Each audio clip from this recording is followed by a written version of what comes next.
What's something most people don't know about remote jobs? It's not just about working in pajamas.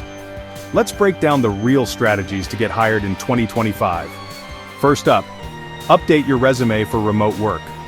Highlight skills like time management, communication, and self-motivation. If you've worked with remote teams or used collaboration tools like Slack or Zoom, put that front and center. Second, target your job search. Use sites like We Work Remotely, Remote.co, and FlexJobs. Filter your searches with remote only and set job alerts so you're the first to know about new openings. Third, get visible online. Make sure your LinkedIn profile shows you're open to remote roles. Join remote work groups, comment on posts, and connect with people already working remotely.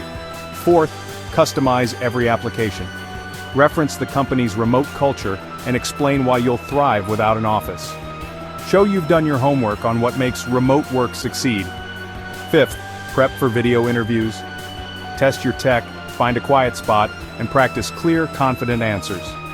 Remember, employers want to see you can communicate well, even through a screen. Finally, don't wait for jobs to be posted. Reach out directly to companies you admire with a short, friendly pitch. Sometimes opportunity knocks because you sent the first email. Landing a remote job in 2025 isn't about luck, it's about strategy. Tweak your approach, stay proactive, and you'll unlock the freedom and flexibility you want. Ready to make remote work for you?